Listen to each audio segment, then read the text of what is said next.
Sithole has been crisscrossing the country, trying to check on the state of readiness for tomorrow's general election.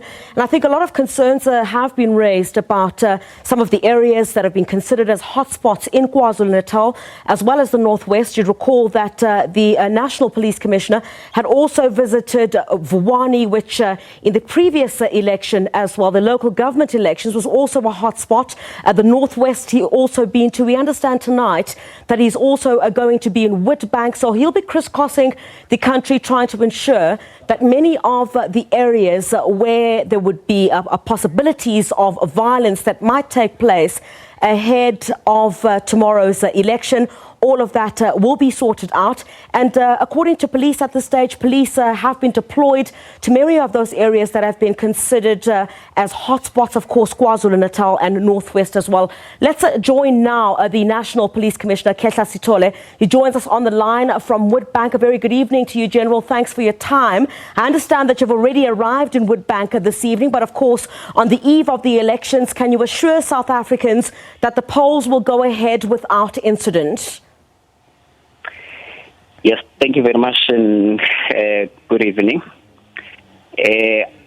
I think, yes, we do have our safer election plan that we have designed and started executing.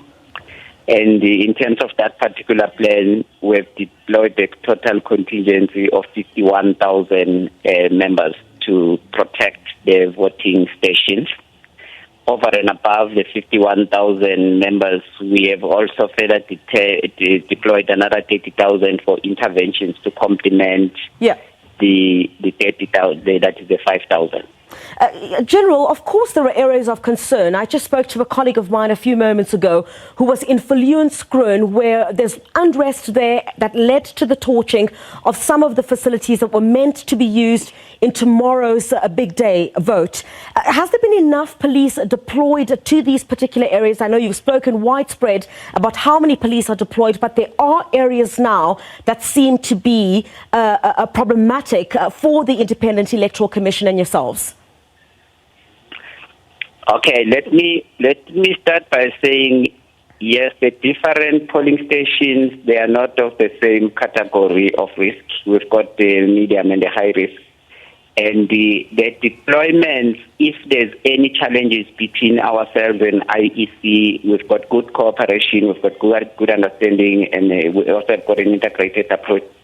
Up to this far, our deployments are across the areas. Any specific area, I've also visited an area myself in the Northwest, because I was in the Northwest today. Yes. And on my arrival, I just look at all the security measures and I called more police to come in so that we create the safety of that particular polling stations.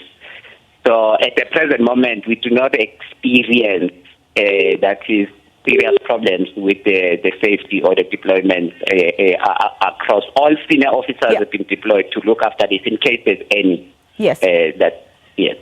General, we're looking at this stage. I know that some arrests were made in the Northwest. Can you give us a total number of arrests that have been made so far in these incidents ahead of tomorrow's election?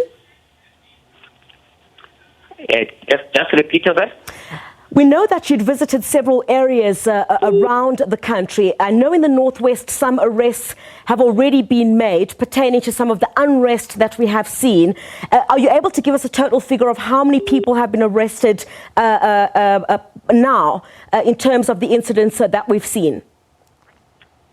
But what I can tell, because I cannot give you the whole report, but in the Northwest, and then there are those who attacked the IEC members. Then 16 has been arrested.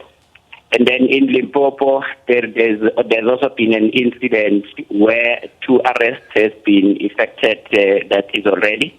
And from the Northwest, the arrest has been increased from 16 to 21. And then the other types of arrests are arrests that talks to opportunistic crimes. Like, for instance, yesterday there's been a heist.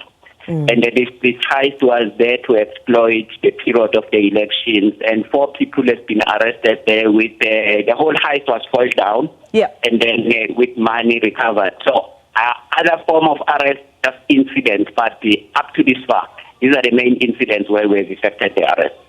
All right. I know you're still tallying the numbers there, General, but you're also probing threats against IEC officials in KwaZulu-Natal.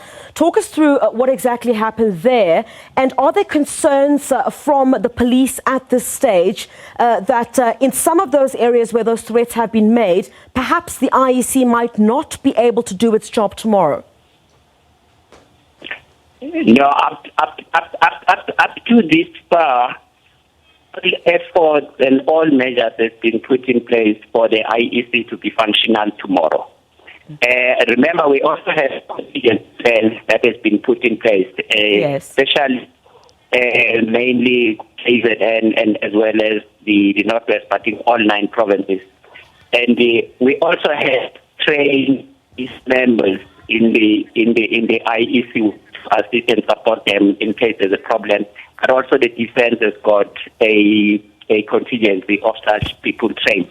But the threat assessment has been commissioned by myself to say, let us conduct a threat assessment across that is the country to the members of the IEC so that we make sure that they are properly secured, and as and when they go to areas that could be dangerous areas, they are with the police.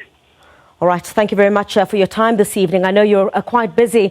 That was the National Police Commissioner General Khehla Sitole, who is now in Witbank this evening. He's been crisscrossing the country ahead, of course, of tomorrow's election, ensuring that all resources are in place so that the millions of South Africans who are expected to go out and vote do so in a conducive environment. Let's take a short break here.